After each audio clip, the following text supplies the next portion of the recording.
Okay, that's a good idea. Okay, let's get started with this, which is Dink. I should do it. Okay, so hello everybody, this is Blue over at 3d-palace, and I am going to be showing you how to make some teeny tiny robots, Star Wars style. This one is called P3NUT, or Peanut, because hell if that's not a cute name, that's suggested by Amanda. Now we're going to be creating the maintenance droids from Star Wars to a degree. I mean, I'm not going to create it exactly, in part because obviously it's a kit bash dream of 1977, so you're talking it's made out of, you know, things like bottle tops, and I believe the wheels were taken from something like either a shopping trolley or some sort of a cart of some kind. I mean, you're talking like real old school kind of stuff. Now I'm not going to modernise it in any way, so don't worry about that if you're a 1970s Star Wars purist, but at the same time obviously it's being made in 3D, so it is modern to a degree. Feel free to chip in if you've got anything late, that's not a prob. I'm going to be using Max 2020, and if you think I'm working too fast and you are in our chat room, then just say, hey, slow down, and I will slow down for you. If you don't say slow down, I will keep going at the relentless pace that only coffee can give me. Right then, so if you've never used 3ds Max before, I'm not going to show you tough shit. Let's get started with the box tool. And we're not using exact measurements. That's the first thing that you have to get kind of used to in what I'm doing. So this is basically, as far as I can see it, kind of the rough shape of the object. If I go into here and just kind of quickly pull it across, there you go, you say, hello. Switch it over in what way, mate? It should have switched. Refresh, because I'm actually seeing the stream on my one. Is that YouTube or Twitch? Weird, I'm definitely seeing it live on Twitch. Let me just try an incognito, just make sure. 1 minute.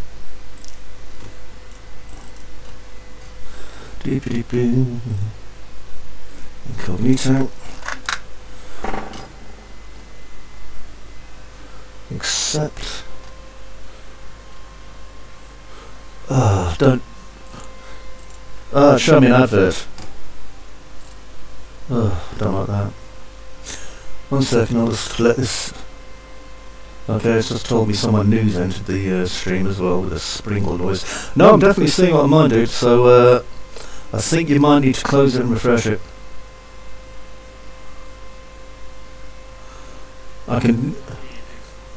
I mean, I'm not logged in, I don't think. No, I'm not, so that's very strange.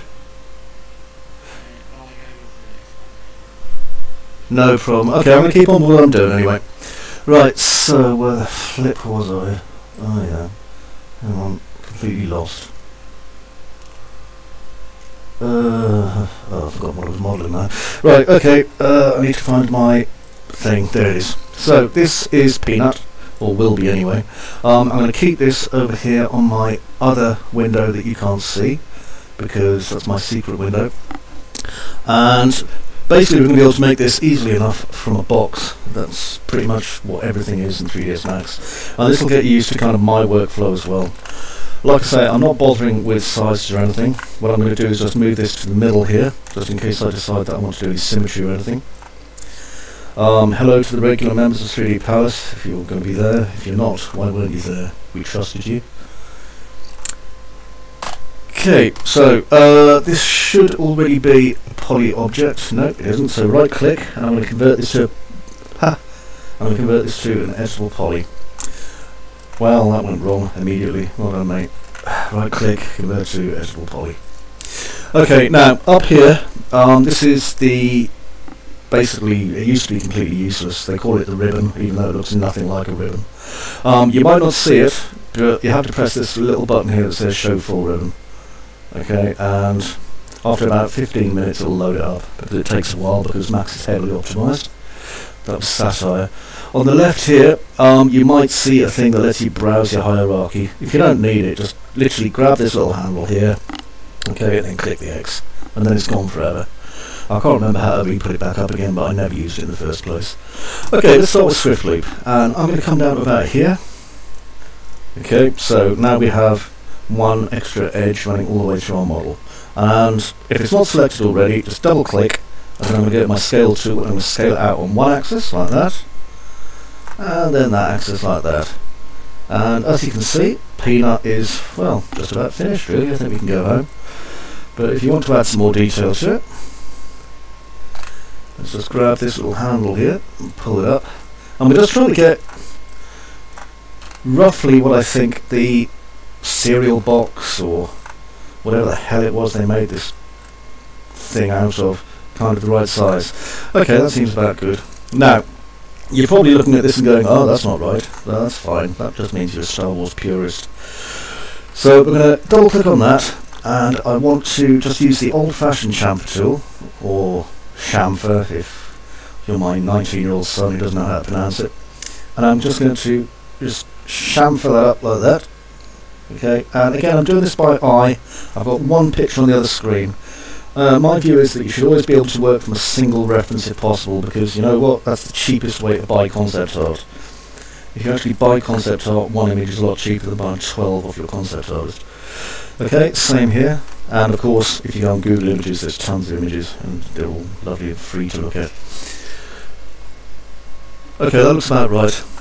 So what I'm going to do now is I want to go straight through the middle. So if I'm going straight through the middle, I'm going to click here and just do a ring and then a connect, and then with that connect done I'm going to just chamfer that fellow up. That way we've got this nice little gap just there. Okay, and with this nice little gap I am going to basically select, oops daisy, all the polygons except for our lovely new gap that I've created. Now, I've got this nagging suspicion that this was probably some sort of rectangular plant pot before it became, you know, the MSE-6 series repair droid. So I'm going to just extrude that. Now, obviously, you'll notice if you click extrude, it just does that, which is what we want. If you do it by local normal, that's probably going to be ideal. Just need to bring that in a bit. Okay, I'd say about 4 would be for what I'm looking. And just check that that's about right, which it certainly seems to be. Now this is one of those occasions where hopefully I won't finish this too soon, but you never can tell. Okay, now on the side it's got some panels. Panels are good, so what I'm going to do is I'm going to go straight through the middle like that, just use a marquee select and then a connect, and that gives us that edge there. And with that edge I'm going to chamfer it like so to about there. Now the point of this is that while I don't have to, it's actually made out of panels, and this panel springs up. So if I grab this panel here and I'm going to detach it as panel 01, and then I'm going to take panel 2 here and just take it away completely. Okay, and then because naming conventions obviously is something I always remember, I'm going to give it its name, P3 MUT. Okay, now here I need to adjust the pivot point. So if I go to my front view here, and you can see the pivot point isn't even remotely in the right place, so I'm going to go over here to Effect Pivot Only, Center Object, and I just want to move my pivot all the way up here to the top. And then I'm going to zoom in like crazy, because obviously it won't be completely accurate. Now what would be nice is if there was some sort of, I know you don't listen to Autodesk, but if there was some sort of a snap to vertex on the whole. Actually there probably is a snap to vertex, what am I talking about? I could just right click and use snap. Never mind, let's just pretend I knew about that 5 seconds ago. Okay, so that looks about right. Let me just check that I can do this. Yeah, there's a door now. Yeah, I imagine it's terrible. The thing is also this doesn't tend to make things much better, unfortunately, Alan, unless they're literally watching someone else do it so that they can, oh man, I've got to be careful of litigation here, steal their ideas and put them in the next version. Right, I think that's what I meant. Okay, so this seems, see how, Oh, sorry, man.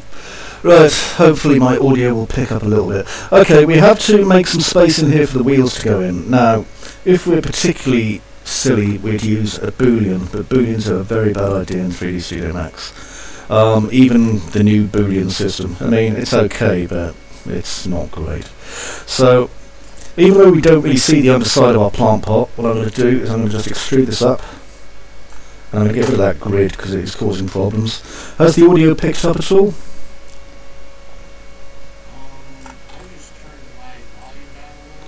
Right.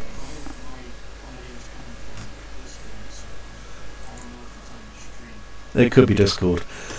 Anyway, back to what I was doing. So, I'm going to put a border just around this edge. The reason being that I want to be able to make some wheel spaces. So, if I do that, and then I'm going to select here. Now, this is not going to be an immediately game-ready asset, although I have a nagging suspicion I should be able to drop it straight into Unreal Engine if that's what I wanted to do.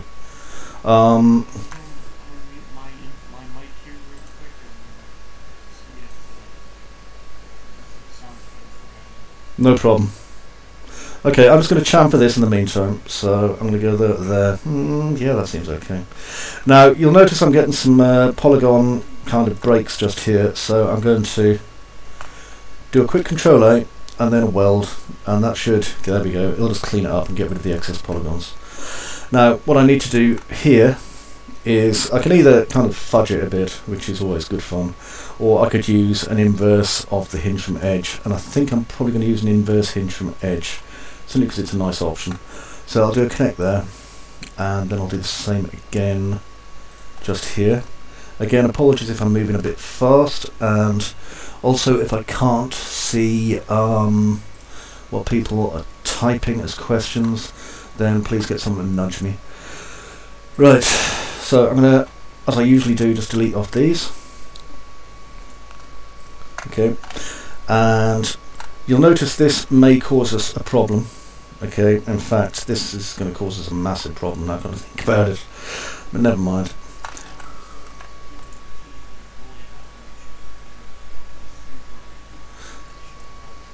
Oh yeah, it's sickening, quite frankly. I mean, yep, that's way better, don't worry about it. Absolutely fine. Okay, I'm going to, wow. This thing's made some nasty errors while I was doing this without paying attention. So I think what I'm going to do actually is I might actually risk the Boolean operation, which could be hilarious. Let's find out.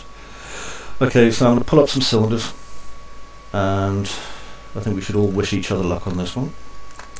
I'm going to put an angle snap.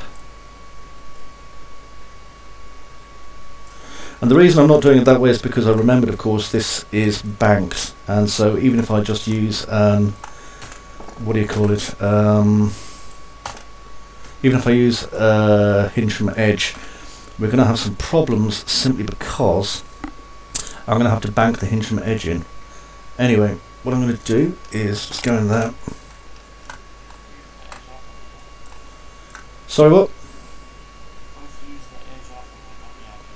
I could use the edge off a dummy object, but that's not the problem. The problem is that, just to explain what's being asked here, if I take, I'll just take this as an example, okay? Oop, hang on, undo that. If you see it move, remember, just undo it immediately. Okay, so I'll put that over there and just clone it to an object. Okay, so we've got a nice fresh piece to work on. Now, if I use a hinge from edge, so I'll just set one up as I normally would. So just take a second, hang on. So you'll probably see what I mean before I've had a chance to finish it. But the thing is, it only occurred to me at the last second, because of course sometimes it doesn't come to you until it's a little bit too late. But anyway, if I select this piece and use the hinge from edge and pick my hinge, so it's going to be this one.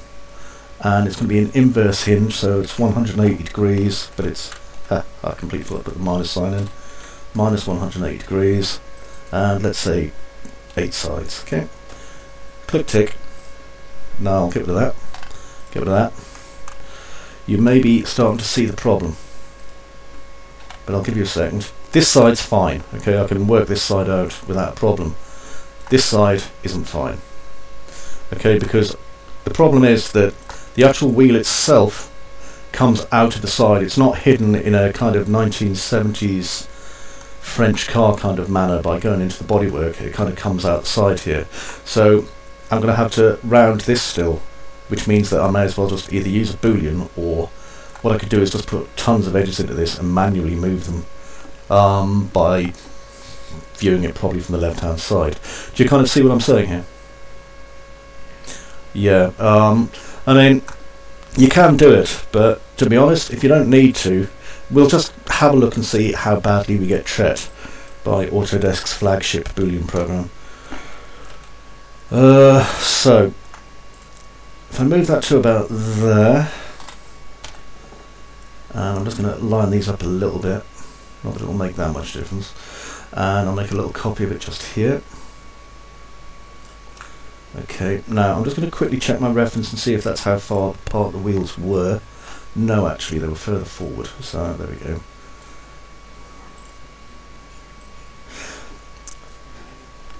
I have to agree, this does look a lot like the Mystery Mobile from Scooby-Doo, albeit a little bit higher.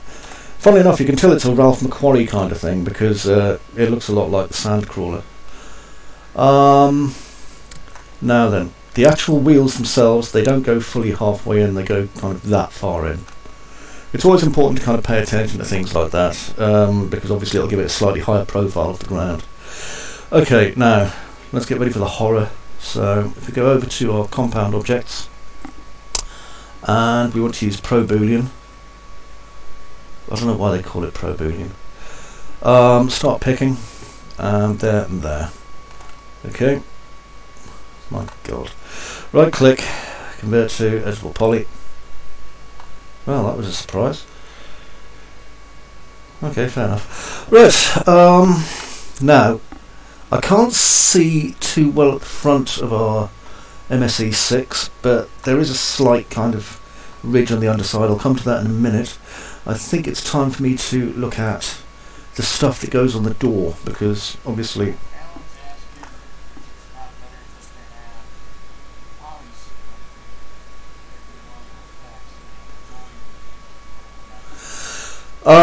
I don't know if it lets you do it that way, to be honest. Hang on a second. I don't think it does partial. Let me just have a quick check.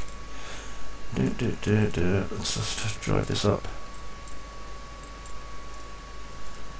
Someone remind me to reset that at some point. Well, let's just Taurus. There we go. Okay, so what you're asking is, can we sub-select some polys? So let's grab those. Compound object, ProBoolean. No. I didn't think we could, and we can't. So there we go. That answers that question nice and easily. Sorry, Alan. Right.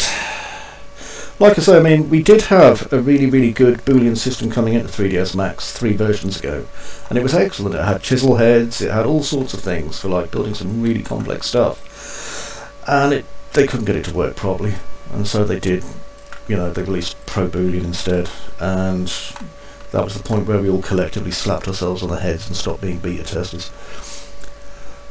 Okay, now this little bit here is like a box with some little boxes coming off it, which is about as good a description as I'm going to be able to get of this, unfortunately. So, what I'm going to do is, I don't know why this thinks it's a, oh right, there we go, editable poly, and I'm going to just reduce the size of this using an inset, and remember I'm kind of using my own artist's eye to just decide what it is I want to do with this anyway. There we go. Now I want to tessellate, so I'm going to mash the tessellate button,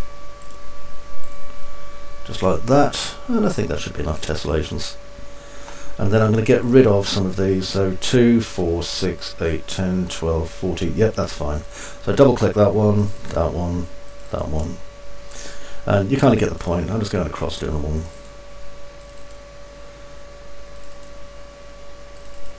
Okay. Right, now we get to choose, I presume, which ones of these we want to kind of come out and do stuff. Interestingly enough, you could use a Max script, not Max script, what do you call it? MCG, that's it. You could use the max creation graph and basically animate this if you wanted to, or make them random or anything else like that. But I hate the max creation graph because it means having to learn complicated things that I'm not very good at. So I'm not going to use it. I'm just going to pretend that I don't like it, and that's much easier. Because I tried using it, funnily enough. This is one of the problems that I've been talking about recently. 3d-palace regulars will know about this. Anyone else who's watching may not be quite as aware. But the industry itself for tutorials, it went through a phase where it was a glut. Everyone was doing tutorials and it was horrible because most of them were absolute trash. And then it went through a phase where, you know, I'd had enough of it and I stopped doing tutorials. Papa stopped doing tutorials. Poor Jason Busby, of course, got ill, and a few other major tutorial companies just basically stopped. And 4 years on, you know, you kind of go back and you try and find anything to help you learn how to do 3D, and oh, what a surprise, it's all gone. There's just like 11-year-olds with their wares copy of 3ds Max trying to show you how to do something. Right, I'm just going to extrude this. There we go. A little bit further. Yeah, why not? I presume, you see, my idea for this is that this is similar to, I don't know if any of you, apart from me, are old enough to remember the big track of the 1970s, but it had all these buttons on it that you could press, and the buttons would basically program it to do stuff like go forward 5 paces, turn left, etc, etc. Hang on. Sorry? I've just been informed that you weren't all born in the Stone Age, so you probably won't remember. But nonetheless, big track kind of had all these buttons that you pressed on the side that it do stuff. So my view is there's probably some, you know, black coated menial that has to type into this to make it do stuff, which is kind of amusing. Okay, so that's working out. And because we like a degree of realism with our mechs, even if there isn't actually that happening, I like the idea of working out how it opens. So I'm going to select here and here. Oh, wrong button.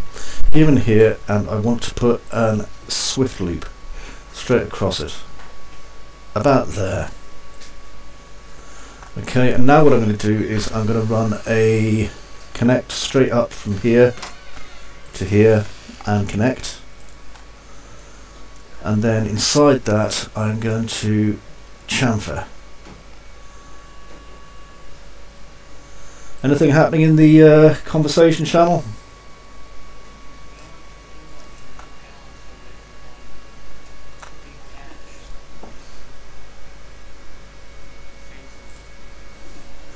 You could do that, yeah.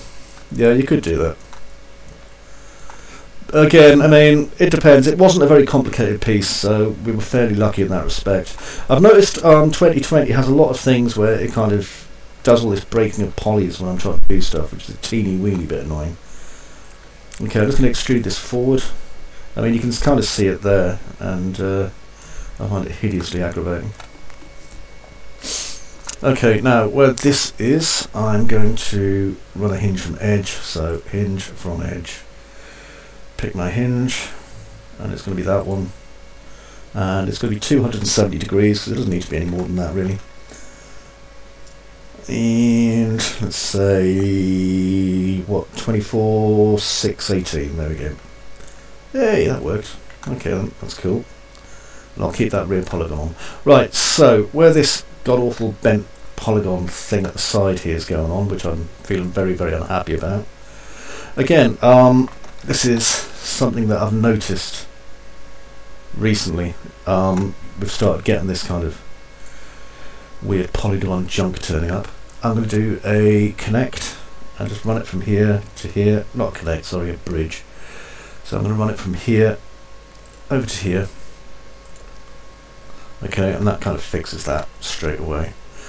Now then, this will be a chance for us to have some fun using the new chamfer tool as well once I put a back on this.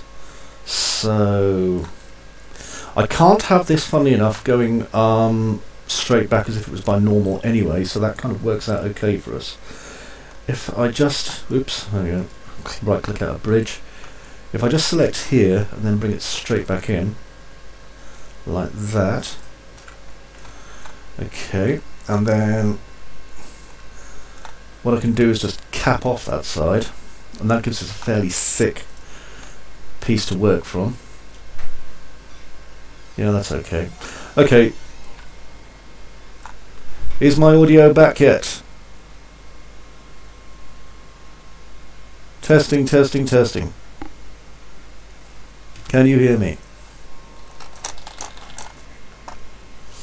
Excellent. Okay then. Okay, so peanut here. What are those things on the top of the peanut are? Oh well. I'm going to use the new extrude system in Max, which I really wanted to dislike, and I really quite like it. So this is E for extrude. No, C for chamfer. What am I doing? God almighty. Chamfer. There we go. Okay, now as you can see, that's probably done it a wee bit too much. So what I'm going to do is just come in here and just fix the amount. And what I'm doing is I'm just clicking on this so that I get it to the right amount rather than messing around with it. The chamfer system is very, very powerful. If you haven't got 2020, just go and get it. Just say I am a student and get it for free. It's great. There we go. That should be about enough.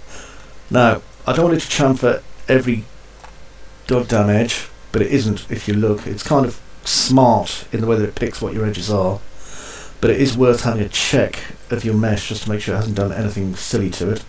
If you're not too worried about polygon counts, you can drop in an extra segment, obviously. I think I'm going to just leave it as it, well, I don't know, go on 2 segments. I'm feeling brave. Okay, so you can kind of see how that works now. And I'll just collapse the stack because I don't intend to use it anymore. And then I'm going to take this and I'm going to align it to that piece there. So if I just click my align button, do that, click OK. Now underneath that, obviously there's another panel, which should be panel 1. There we go. Now I need to duplicate this one here. If I'm duplicating it, rather than screwing up the normals, I'm just going to do a shift and rotate by 180 degrees. There we are. And then I'm going to move this out and over to here. And it's just to the point basically where that goes into there. Okay, so now we have these 2 parts already in. And I'm going to select here and here. And I'm going to use my link tool, select and link, and just drag them to the main body. That way, obviously, if I move this around, these will move around too. Now, hit F3. Let me have a look at this. F4.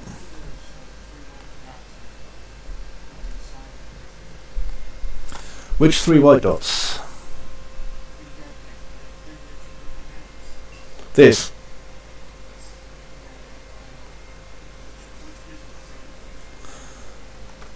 I think they're both kind of the same, really, aren't they? Let's have a look.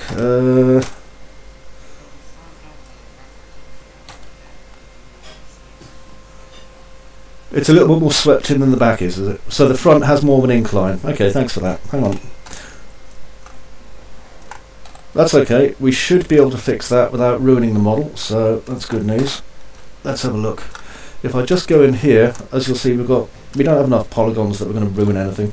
So if I just grab this, being careful. Hang on, I'll go to my left viewport. That'll be a bit easier. Thanks for pointing that out.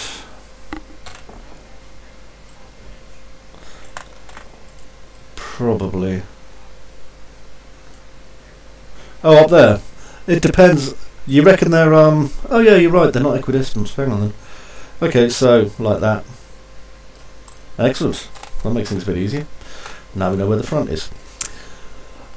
Okay, so back to this. There's a couple of things on the top of it, and I can't really seem to find a very good image of what they are. They're like a little rack of something.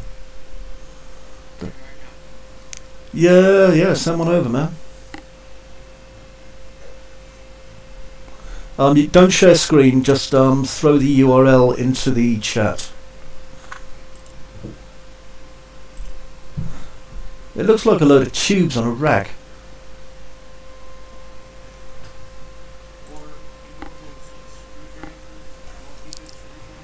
You know, that's probably what this is. That is probably what that is. Which is good, because it gives me a chance to have a mess around with Boolean again, I suppose.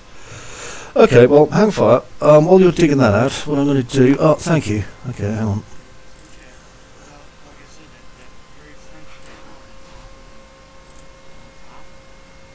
Oh, I can see, yeah, there's one with 3 dots on it. I've never seen that. Well, my one doesn't have those 3 dots, you see. Mine is... Hang on a second. Copy image address. I'll paste this into the channel. Yeah, my one doesn't have the 3 dots on, but I'll put the 3 dots on anyway, because why the heck not? Let me just have a quick... Yeah, it's a slightly different design. I think that might be a more modern one, or possibly a fan project one, I'm not sure. But, yeah, I'll use that. Hang on then. Okay, so, what I'll do is, I'm going to quickly chamfer up this fellow. So, I'm going to drop a chamfer on Peanut, because pretty much I don't need to do any more modelling work on the actual unit here. And I'm going to increase the segments a little bit. There we go. And that should smooth it out nicely. Yep, that's fine. Okay, convert to editable poly. So, nice smooth Peanut. Right, now, over here, I'm going to make myself a box. So I'll be using AutoGrid, obviously, because AutoGrid's fantastic. And, again, working by eye. So, well, that doesn't look good, does it? Well done. Hang fire then. I can see this is going to be awkward. I'll just do it off the floor. There we go. And definitely reduce these.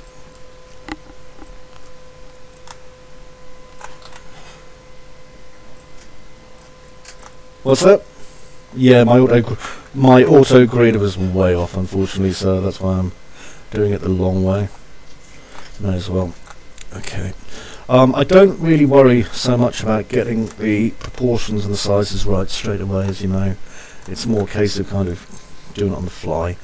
So I'm going to convert this to editable poly, and if I'm going to scale it, I'll make sure to select the polygons first, because otherwise we'll get transform problems later on. Okay, I'm just going to bring this down. Oh, well done, Alan. Good guy. Alan wasn't sure what Peanut was. Well done. Yeah, it's the Imperial Mouse Droid, I believe it's called. The one that kind of scuttles around the floor and gets scared by C-3PO when he first goes on to the Death Star, just before they kill all those construction workers. Okay, so rather than dicking about, what I'm going to do is, because it's a lot easier just doing poly on poly, to be quite honest, unless we really need to do it a different way, I'm going to just build a cylinder and drag it up. Well, yeah, otherwise, you know, we'll be here for ages, and if you don't need to have like one single contiguous flowing mesh, then there's no point in doing it. I mean, a lot of the time it's just showing off.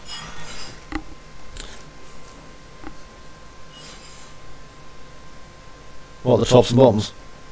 Oh, don't worry about that. We're not using that many polys. We'll be fine. We'll live. Other people can reduce the amount if they ever give this a go. Tell you what, anyone who builds this themselves, right, there'll be a $1 prize. So you too can win $1 if you build this and post as a picture on any of the 3d-palace pages. How does that sound, eh? That's good money right there. I can see Lee's pretty excited already. Alright, $1 guys. I will of course make an English version of the prize, so that'll be 72 pence, which is, I think, nearly enough for a can of drinks. Right, I'm just going to inset this. The reason I do it that way is obviously so that I get this kind of edge going up here. Again, I can't really see this too well, so I'm having to kind of use my imagination, which is a teeny bit annoying, because that's about the last thing I want to use. Oh, it's okay, Lee, honestly. It's I've got basically a kind of view of how it's going to work in my mind now, and I'm going to use that. And that way, if anyone goes, oh no, that's not how it looks, I can go, that's okay, I was making my own variation of it, and then I'll get away with it. You see, that's a cunning artist's trick there for you guys. If you tell them that's what you intended to do in the first place, and that it's a tribute, you don't have to be exact. Okay, I'm just going to insert this. That's pretty much the 3d-palace way of doing things anyway, though, isn't it? And I'm going to extrude that straight up. Thank you, that's exactly the correct response. Okay, I'm going to take the back polygon off that. And then if I just go in and select all of the verts and weld them. Okay, and that gets rid of those two verts that were just sitting there being a nuisance. Okay, now I'm going to grab this and bring it down, and then I'm going to bring this in a bit more again. And I'm going to be chamfering this, but before I chamfer it, I want to put some parts into it that I'm going to need. So I'm going to basically run another Boolean operation all the way down this, because, yep, that's the way we roll nowadays. 3d-palace uses Booleans. We'll be using pose next. Okay, so sacrilege to the max. Yeah, probably. Okay then, so bring that one across to there, and rather than actually working out rather neatly using maths, I'm going to just drag it until it works. This is the spirit of kit bash right here, is see if the piece fits. If it doesn't, well, who cares? You just put a different piece in. Okay, you see that looks nearly right.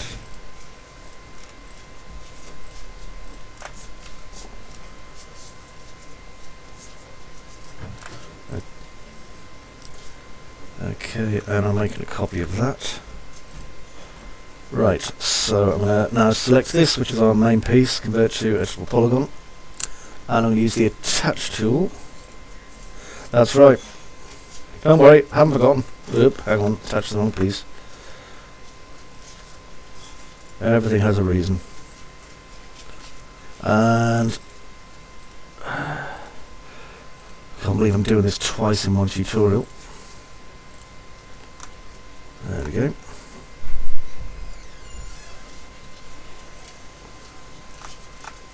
Okay, now this one.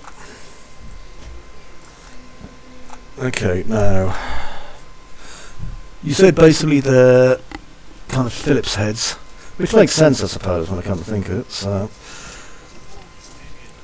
yeah, what the hell? We'll come up with one of them.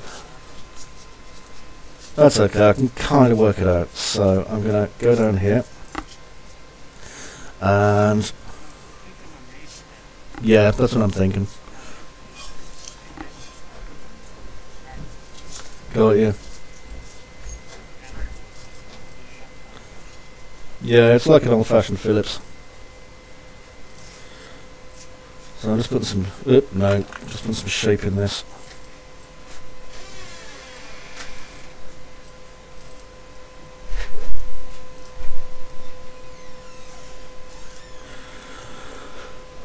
Too much shape.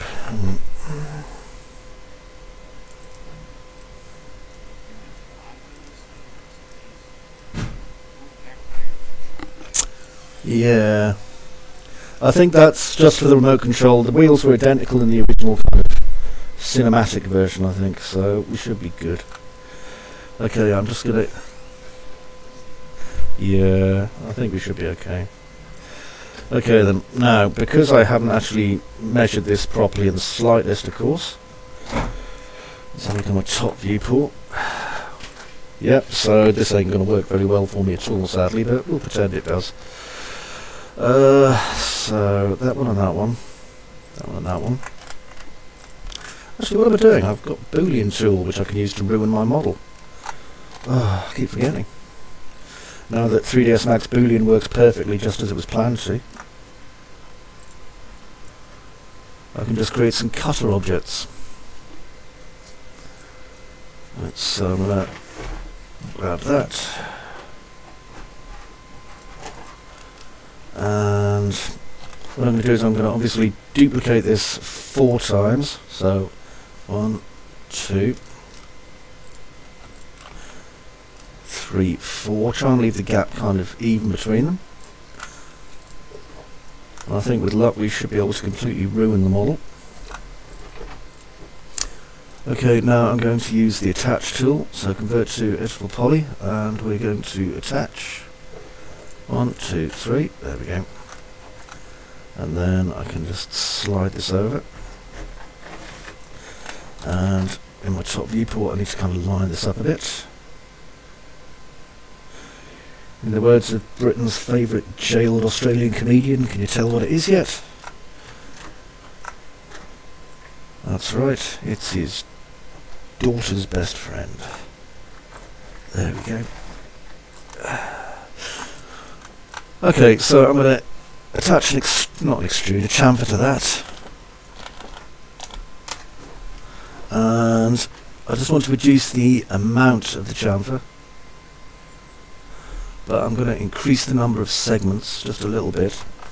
Okay, and that way we should get something fairly decent. Okay, now in here, I'll tell you what, we're going full hog on the whole chamfery business, so let's put a second thing in as well. So I'll just grab this cylinder. There we go. May as well make it look really exciting. Okay, so if I go over here to my compound objects, and I am going to ProBoolean, start picking, and it's going to be that one and that one. Nice. Okay, right click, convert to editable poly, and now I'm going to see what exciting sort of things the chamfer modifier does to this. Because if this works, it could be the 3ds Max isn't. Oh, look at that, it's beautiful. Ah, thanks Autodesk. Great. Let's just reduce the chamfer a teeny weeny bit. Yeah, that was. Yeah, that was cool. Hang on, if I just go around the edges of this, I think part of the problem is going to be this one here, which I might need to manually fix. So convert to editable. I did patch again, convert to editable poly, and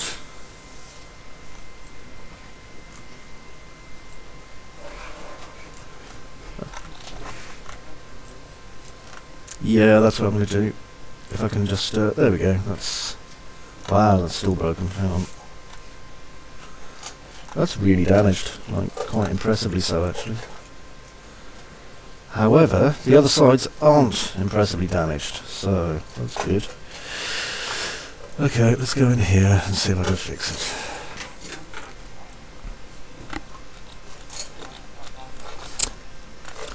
That's what I'm considering. That is what I was considering. I'll just collapse front. Well, I'm not worried about anything symmetrical on this, to be quite honest, so what I could do is a slice.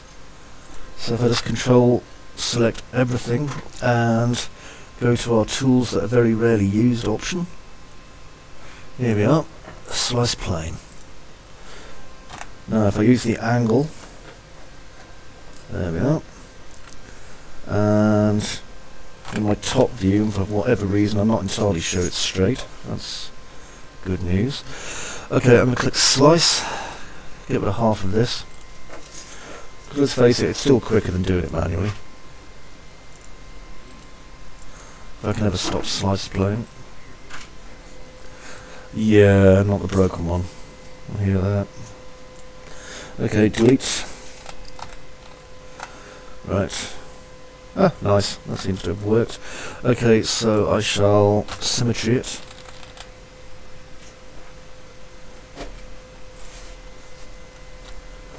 Okay, that worked. Right click, convert to editable polygon. Okay then, and now we have our range of Phillips head screwdrivers. Admittedly, they're all exactly the same Phillips head screwdriver, but that's fine. I'm just going to scale them in a teeny bit, so they fit. See, I've got visions of like Ralph McQuarrie and the rest of the guys over at ILM all kind of tinkering around with their various screwdriver heads.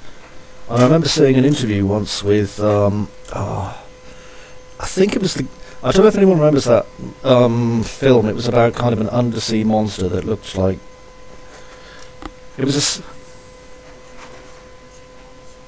yeah, I did. Hang on a second. You mean there? Actually, hang fire. I might be able to fix that straight away using a weld.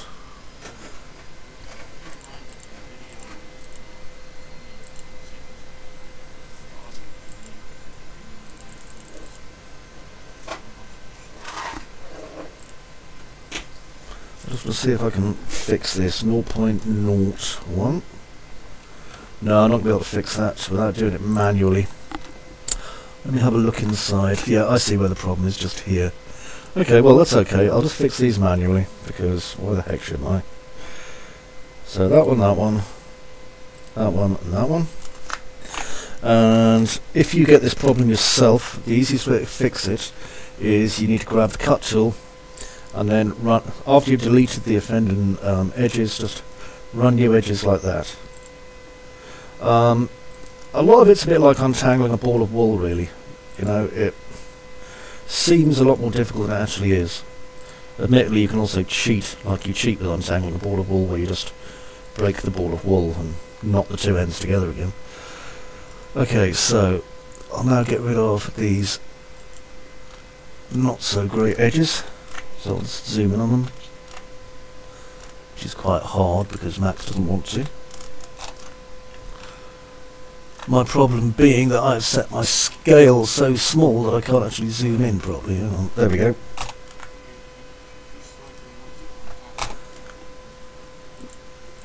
There we go.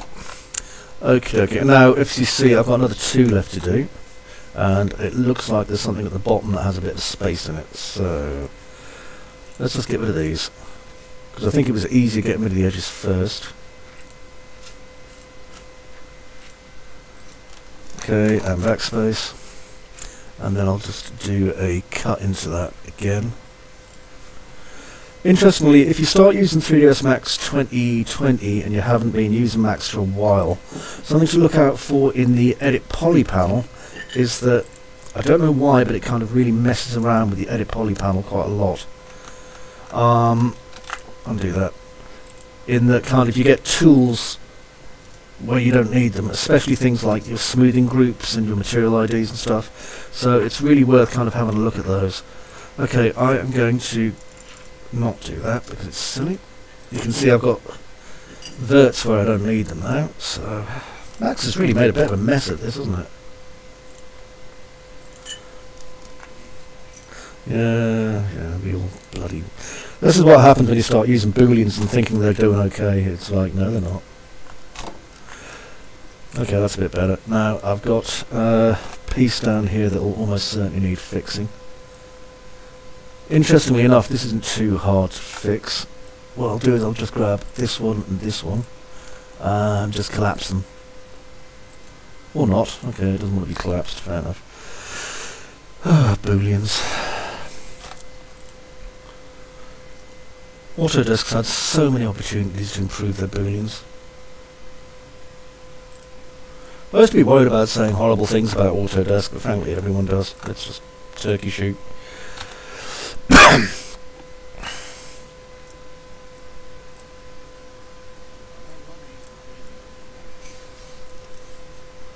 Well, that's the point, that a lot of people still don't realise you can use 3ds Max for free if you're a student.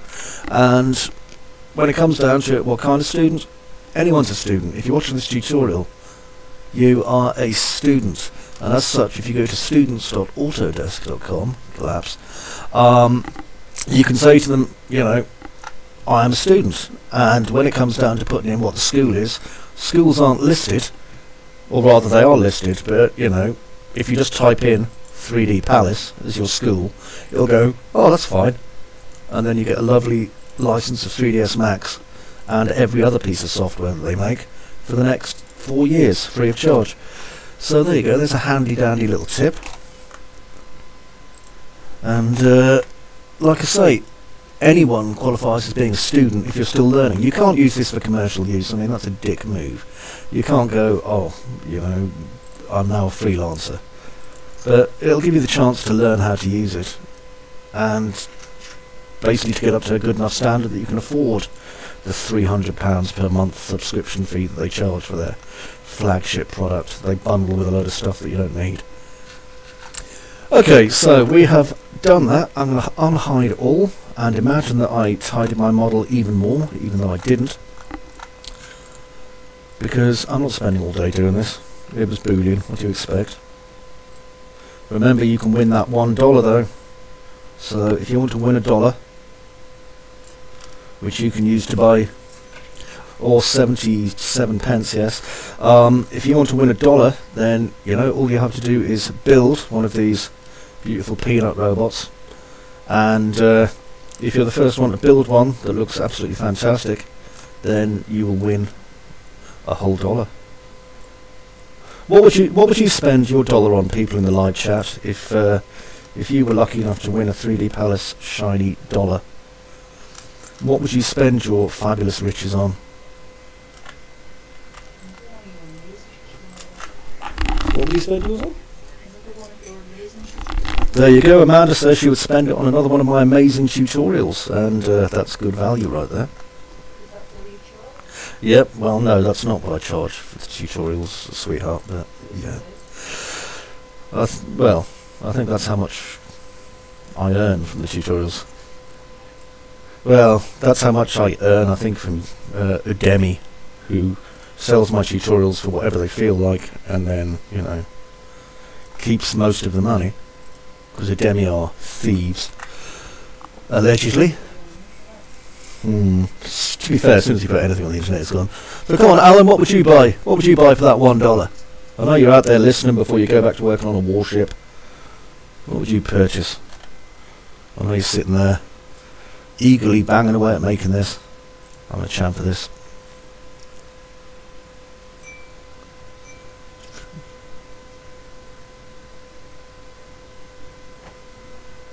That's alright.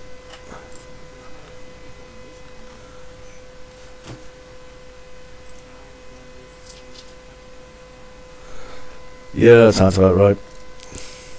Okay, I'm now going to obviously chamfer this piece here, and I'm going to chamfer this piece here. One moment, sorry.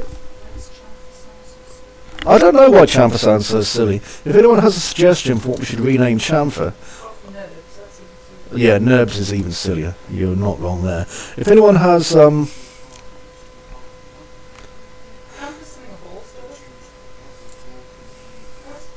it did sound a bit like Bevel, you're right. I mean, Amanda's pointing out that it sounds like something you do with a horse. And that, yeah, chamfer, which means that it sounds like something out of Equus, where that guy molests all the horses, which is hilarious and wrong simultaneously. I've got visions now of Harry Potter fondling a horse. Okay. Yeah, that might be a little bit too much information, you're correct. Right then, I'm going to rotate this. Never mirror, unless you want to spend forever trying to remember which of your items are inverse normal. And you may notice that, thanks to my incredibly accurate calculations, this lines up perfectly with our mesh. There we go. And what I'm going to do is I'm just going to marquee select, just there, and then go to our front. Oh my god, I just did that. I can't believe I did that like the big stupid fool that I am. Hang on. Put that there. There we go. I'd have to pick them all apart, which would be horrible. Okay, I'm going to put this one at the back, like that. Now, at the moment, what we have is what we refer to locally as a Gateshead version, because it hasn't got any wheels. So, I'm going to sort the wheels out in a second. Don't know if you guys around the globe have that problem where if you park your car in certain places you come back to find someone has borrowed the wheels to clean them or something. There we are. Okay, that's not bad. Yeah, I don't think they're bringing them back. I remember once I had a new car, and this was years and years ago, and I parked in Fenham, which was probably a mistake. You should never park in Fenham. No, it was in Fenham. Do you not remember? Before we went, I'm sure, where they stole all the hubcaps. Oh yeah, that was Fenham. Yeah, bloody Fenham. Horrible place. The clue is the fact that it was Fenham. Right, I am going to make some wheels now, because that's another fun thing that's part of this model. So I'm going to go in here on the left and do a bloody hell in compound still. Do a cylinder. I was going to say sphere, but of course I don't need a sphere. There we are. And again, we're kind of looking at the we're looking at the overall shape of this piece here, and the wheels come out quite far, quite chunky actually. The thing is, the wheels on the original version have like quite nice funky looking kind of tyres going on, so I think I'm going to go with that because I like the funky tyres, whereas obviously the remote control version's made out of cheap plastic made by slaves in a factory in Taiwan or something. There we go. Right click, convert to editable poly, and I'm going to grab that, just bring it out. Yeah, the original's rubber tyres I think are pretty funky, so I'm going to definitely go with that. Okay, so start with convert to editable poly, and I'll go into perspective mode because, as you know, that's what I always do. It looks like they're kind of just a regular kind of mini truck wheel, so that's what I'm going to go with. So I'm going to grab each side and do an inset first, which gets us down to about here, which is the thickness that I need. Then I'm going to do a bevel. Now, again, I've got quite a small piece, so I'm being careful with this. There we are. Okay, now I'm going to come in to about there. Back. I remember one of the first ever texture tutorials I did for 3d-palace, which was about, oh god, 13 years ago. It was the first time I actually tried doing a texture piece. It was Stone Age, thank you for reminding me that one. Was a tyre from a nearby place that we'd gone to. Can't remember what the hell it was called. Because originally we were going to go and like take some photographs of some llamas for reference for like 3d-palace when Squid used to do the editing, and for whatever reason it had been closed, which was massively annoying. And so we went and looked at this place that basically hired out tractors and things, and that's what we found. Right, I think I'll just collapse this in actually. That might be a bit easier, because I can just... Oh my... I remember the first time I actually tried to unwrap anything. It was... Jesus, when was it? It was... Oh, that's right, when I was still buying the really expensive manuals for 3ds Max that made me start doing tutorials. And it said, like, here's a really easy guide to unwrapping a wing for a spaceship. And of course I really wanted to make spaceships. And I gave it a try, and of course it wasn't easy, it was horrible. Everything about it was just distressing. And I think I spent kind of a good couple of weeks trying to do it and getting nowhere. And then I just gave in, because I just couldn't work out what the hell the methodology it was going on about meant at all. Right, so I've got these selected, and I'm going to chamfer. And chamfer again. And I'm doing it manually just so that we get like nice round puffy looking tyres. And I'll put one more chamfer on, but I'm going to do that using the TT tool, which stands for transform typing. Okay, I've clicked this a lot of times, haven't I? 1, 2, 3, 4, 5. Come on! God. I'm so glad they've optimised 3ds Max's user interface to make it easier and fun to work with. There we are. Okay, now what I'm going to do is just go straight through the middle of this. And... it's ridiculous. It just... Yeah, I don't know what it is, but they keep saying, oh, we've improved it so that now it's even sleeker and faster and better. And you have to wonder exactly what kind of people are using it, where they're going to go, oh yeah, that's faster and better, like JPL presumably. Right.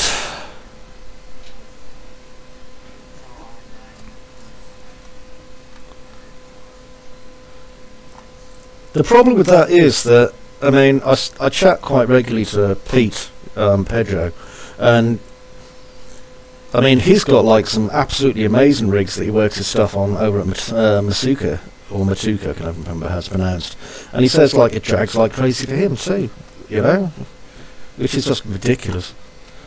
Okay, I'm just going to drag this across. You're right, it does still look like the Scooby-Mobile. To be honest, what I might do is, when I do the when I do a bit of texturing on this, I might actually just put the Mystery Machine logo on the side of it, because I think that'd be great. Good man, you see? 3d-palace making the fat bucks right here. I like where this is going.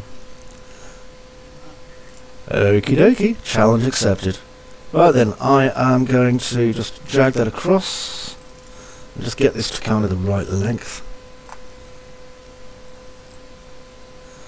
Actually, that'll give me an opportunity to show that trick in Arnold, so that's fairly useful. And a second, so we've got our axle here, and I think what I'm going to do is I'm going to rotate these individually. That way they're less likely to bugger up.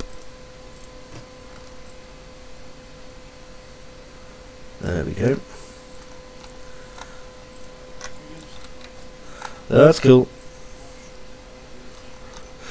That's cool. There we go. Nice. Peanut's looking good. I like Peanut. Okay, now I'm going to move across this. And straight into the middle, right there. Click OK. Okay, and left viewport, just so I can kind of line that up a bit. Because obviously it's not going to line up straight away. They never do. Deluding yourself. Okay, and then over here. F3, just so I can find the original piece. There it is. Again, I do move fairly quickly while I'm doing stuff. That's because if I don't, we'd still be back at like determining what the shape of Peanut's going to be, rather than like being just about done, I think, which is pretty cool. I need to go in here and just bring down some parts to hold the axles in place. Now, rather than have it come all the way off this, I think it might be easier just building a box. I mean, it's always easier building a box, but you know what I mean. So I'm just going to do that. If you think of, you know, when you were a kid, if you had toy cars or whatever, they always had this kind of system in place, which is a handy thing. Convert to editable poly. Okay, and I'm just going to drag that up.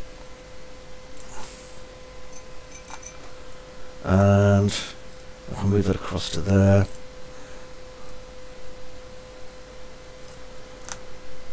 Okay, now I want to get rid of the missing polygon, so I'm going to grow that and then convert.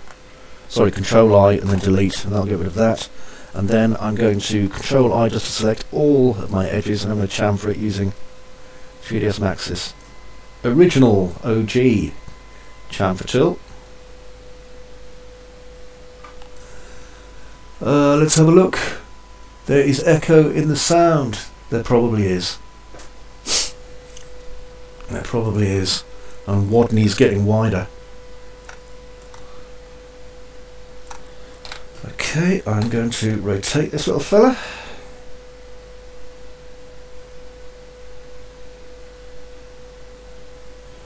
Anyone else wanting to enter the 3d-palace $1 challenge, where you can win $1 to spend on anything your heart can desire? Please remember, obviously, all you've got to do is build Peanut here, either following this tutorial or just smashing it together using your own skills. And like I say, you will win $1, which is fantastic. I think we'll all agree. I'd like, ideally, to kind of texture this up using Arnold. But one of the problems I've got is that it will quite literally destroy the stream because it uses a lot of processing power. So I'm kind of in two minds whether or not to do that. However, a challenge has been issued for me to put Mystery Machine on the side of it, and I do want to do that. What colour was the Mystery Machine? Was it pink or blue, Amanda? Green, right. Thank you. Okay, so Mystery Machine. Let's see if I can find the logo. Images.google.com. Oh, hang on, I should probably save this as well, shouldn't I? Save as.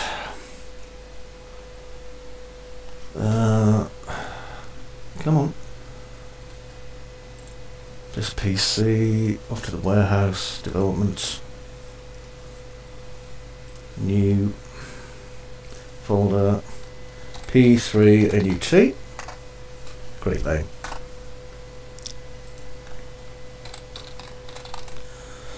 Okay, and there's P3 NUT there, saved. Okay, this may well screw things up to the nth degree, so I do apologise if we lose the stream or if things go horribly wrong. So I'm going to hit F10, and that will bring up my rendering options. Now, for all you guys who are old school and still use Scanline or use V-Ray, and I'm sure your copies of V-Ray are very original, what you want to do is you want to go to active shade mode, and then you want to drop the renderer down to the Arnold Renderer just there. Okay. Also, hello to I am Clout. Yep, how you doing? Right then.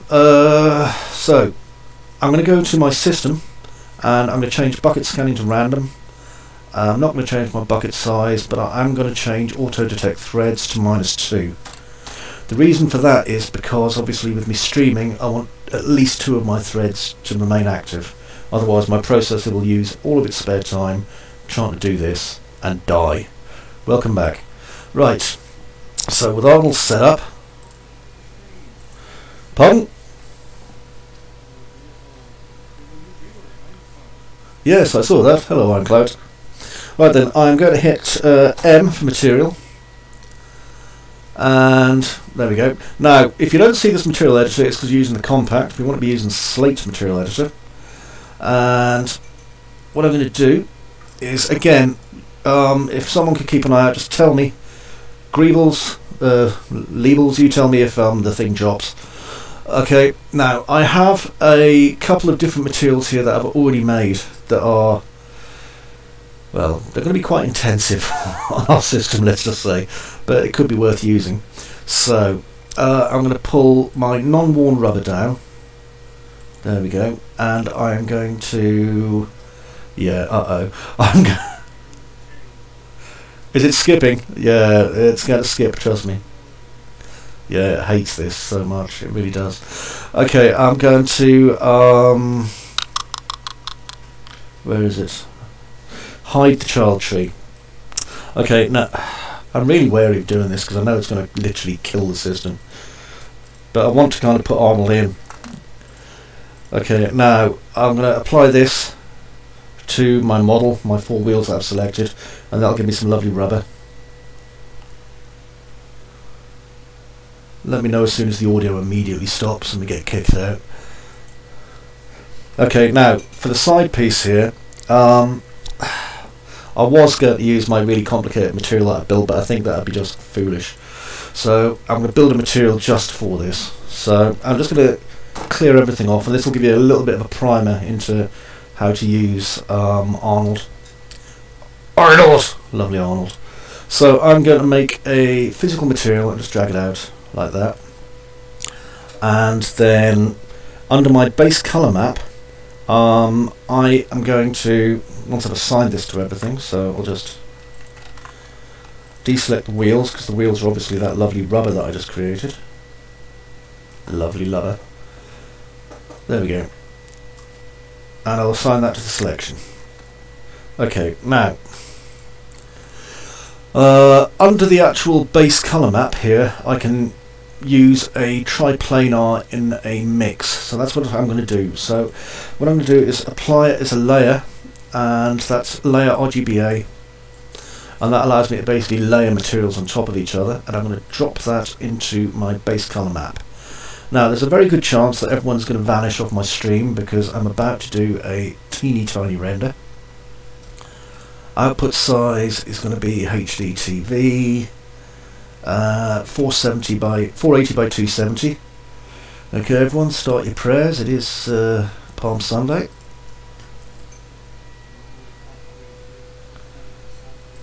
Oh, very good. Right, we can't see anything, so that's a good start. I really need an environment in here. I don't want to use anything too big, so I shall grab one of my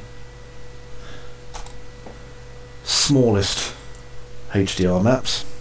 So I'm hitting 8, go into my environment maps, and under bitmap, or you can go under Arnold image, whatever you prefer.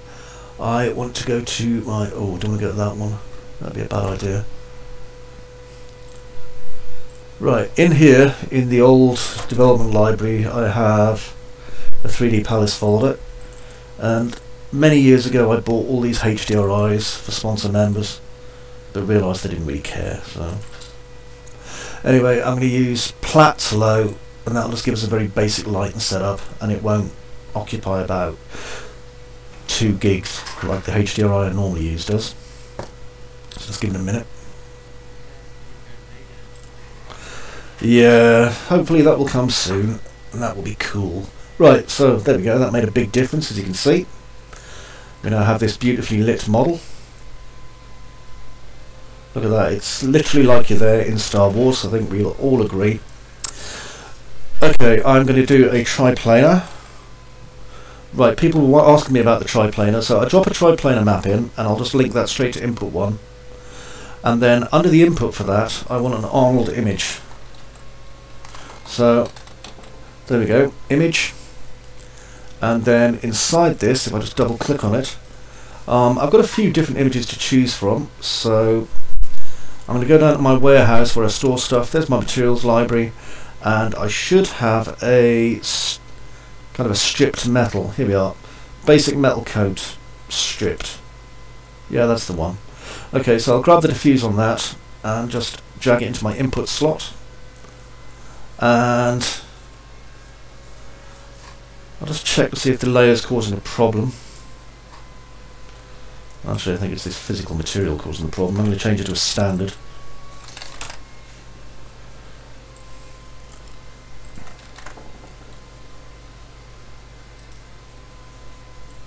Right, F10. I have a nagging suspicion I know what the mistake I made is here, so I'm just going to have a quick look.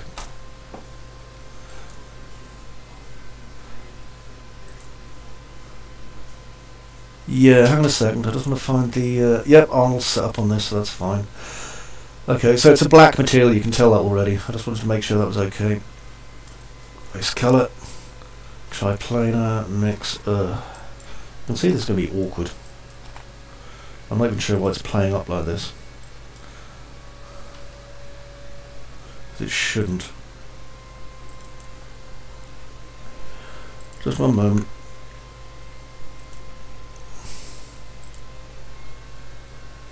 There, it's because I hadn't hit render again. Jesus. Stupid bloody thing. Okay, so let's put this into the base colour map. There we go.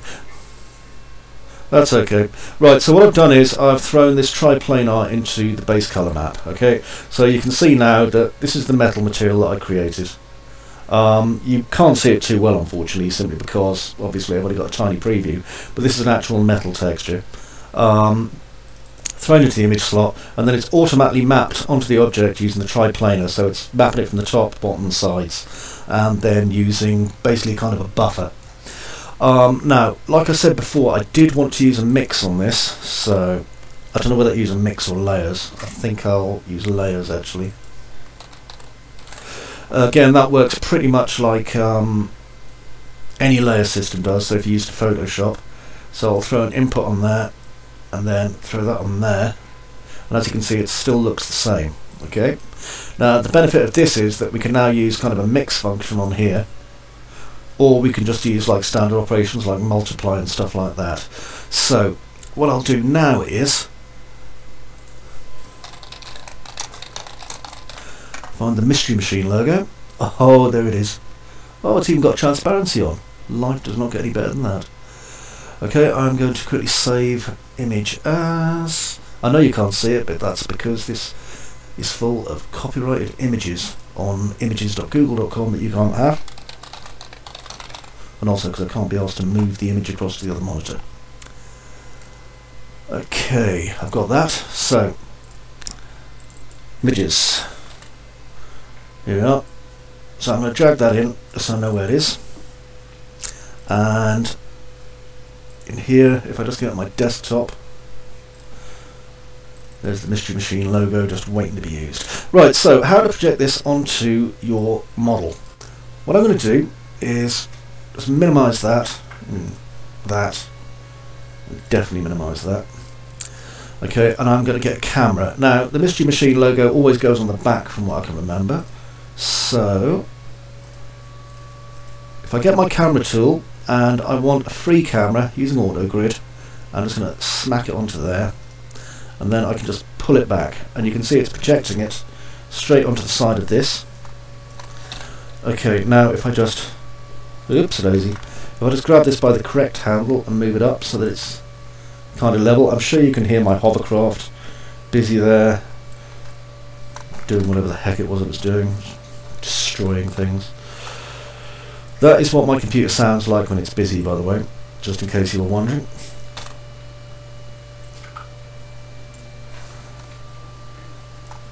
Can't you? Hang on a second. Let me know when you can hear the whirring noise. Right, I'll put the microphone back to my mouth now. Okay, so we've got a camera in the scene, and what we're going to do is you need to name these fairly sensibly. So this will be Proj Cam 1, because if you've got normal cameras in your scene, you know, you don't want to be using those ones. Now, you don't need to link the camera to this. This is something that took me a lot of trial and effort to learn, but, you know, we don't have to. Now, I'm going to open up my material editor, which is here. There we go. And over here in the material map browser, I'm going to use camera projection, and this is disgustingly easy compared to unwrapping. Okay, now under projection color, I'll just click that into there, and then under my camera itself, if I click here and then click our camera, that's done. Let me see, is there anything else I need to really pay attention to on this? Probably not. I don't want back facing. There we are, that's about it. And then I can just feed that into input 2. And I don't think I need a mix as such. Pretty sure I don't need a mix for this. Now I'll go into here, and operation should be plus, I think. It's been a couple of weeks. Oh, there we go. Yep, it was plus. Alpha operation. I don't have an alpha in this, unfortunately, which is a bit of a shame, so we'll have to make do with what we've got here.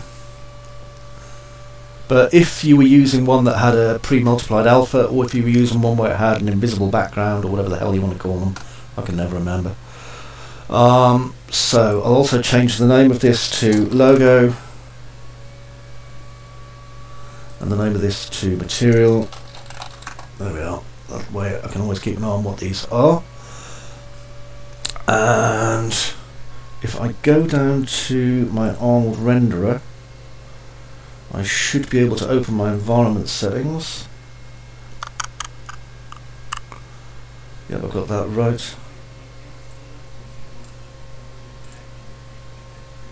You can do. It's entirely optional. To be honest, though, this works. If I was to animate this and have it moving around, you don't need the camera linked to it, and the texture will follow it around everywhere it goes. It's pretty darn clever, to be honest.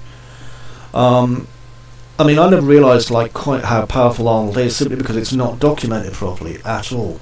I mean, it's pathetic how badly documented it is. But I mean, you can see it.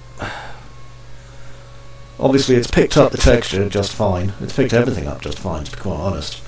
The reason it's looking a little bit scrappy, is because oh, what do you call it again? It's because the rendering options are set so low. But I mean, you know, you can literally blast it across the whole of your thing for all you care. I'll just quickly add another one just to kind of show, because you can add as many of these as you like before 3ds Max explodes and set fire to your computer. So, because it's a quality product. So if I just grab these two and just move them down here like that,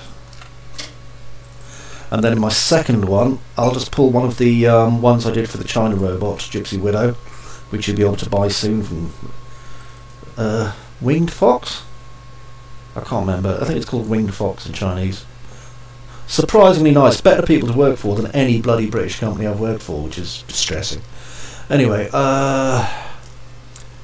materials library, should have some decals knocking around here, but transfers, that was them. Because they weren't really decals, they were transfers. And here we are, big old Chinese star. Okay, I'll stick that on input 3, and then under input 3 I will put that as a plus.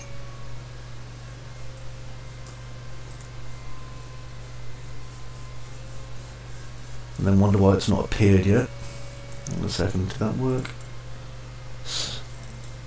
It is exactly because of science, thank you. Hang on, it's also because of, oh look, it's because I've not changed the bloody name of the camera, it's appeared over the first one. Hang on a second, because you can multiple layer over the camera incidentally, which is pretty cool. It allows you to build up composites, which I quite like. There you go.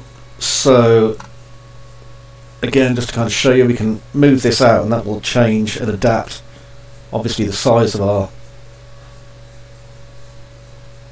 rather lovely communist red star, because of course 3d-palace is now wholly subsidised by China. God bless our benevolent masters. I know I'm on a watch list now for teaching them how to make robots, and that's fine. Right, also change the aspect ratio to 1, that's kind of important. There we are. Right, so there's a thing. Let me just go back into my rendering options. Okay, and under Arnold Renderer, background should be custom colour, and for whatever reason it's decided it doesn't want to be. I'm not entirely sure why. Never mind, we'll live. Another thing you can do as well is if I press 8, underneath exposure control, if you just put it to physical camera exposure, you see, you can just get that looking even nicer.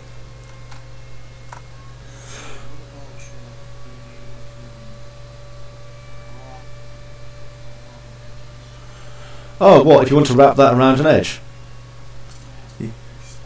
Oh yeah, cool, hang on. Yeah, so what you do is you get the camera, and this is quite a tricky thing, so, you know, everyone pay attention. Move your camera a little bit, and use the rotate tool, until you find exactly where it is you want it. Maybe there. There we go, and it's wrapped around the edge.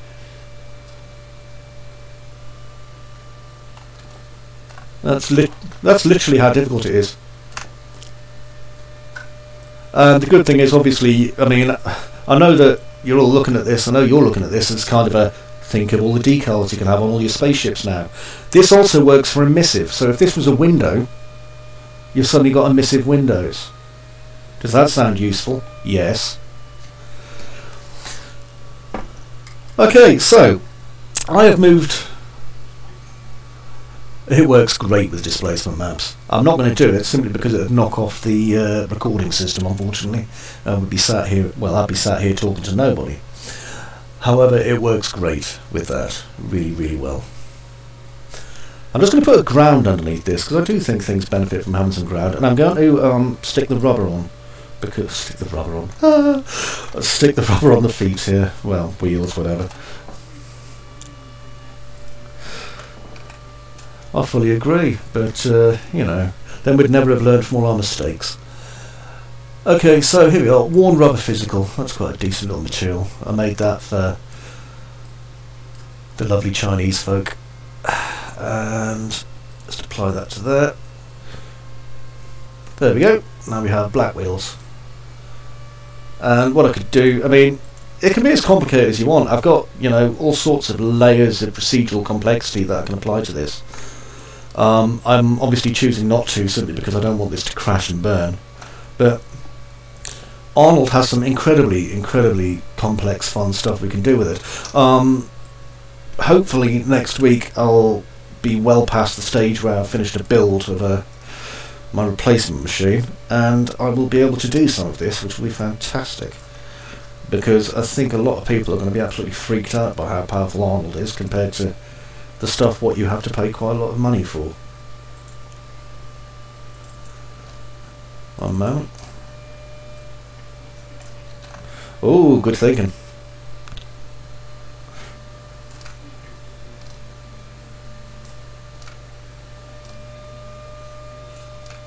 That will be cool. Right, I'm just going to go in here. That will be fun because I am not much of a spaceship. I mean, I can do spaceships, don't get me wrong, but my level of expertise on spaceship foo is not that high. Right, there we go. And put some segs in.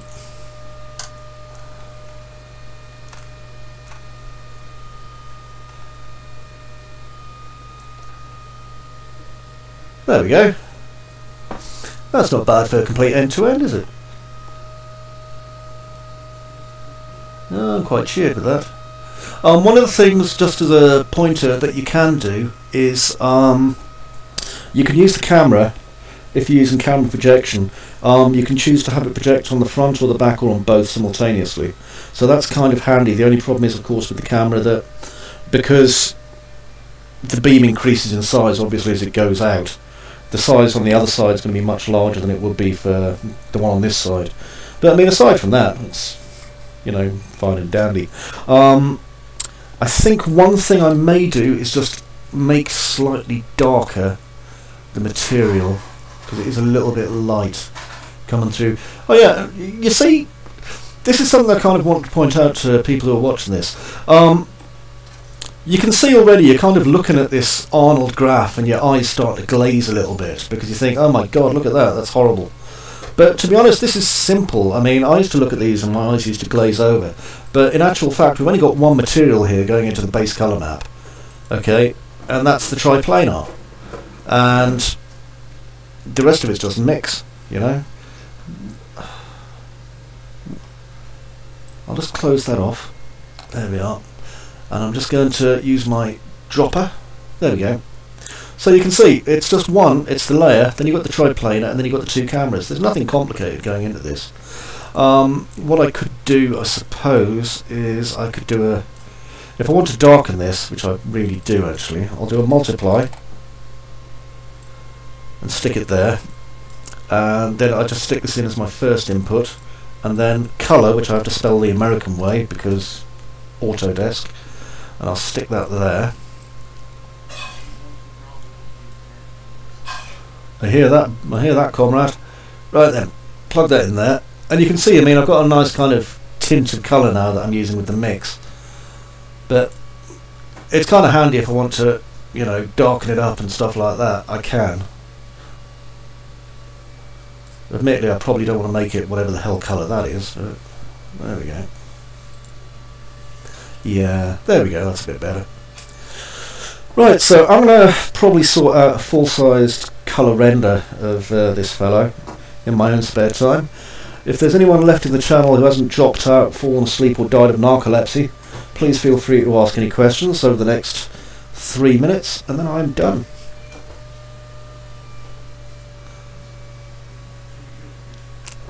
Thank you very much. Thank you very much. Well, I'm going to assume it's quiet time, so I am going to bugger off, I think. And I shall be available in 3d-palace Discord, 3d-palace Facebook, the 3d-palace Pornhub account, hang on a second. And I shall talk to you all later on. Ta-ta for now.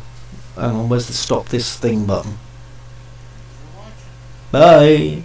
Oh, hang on, wait, I can do this. I can press the stream ending button. Oh man, that's pro.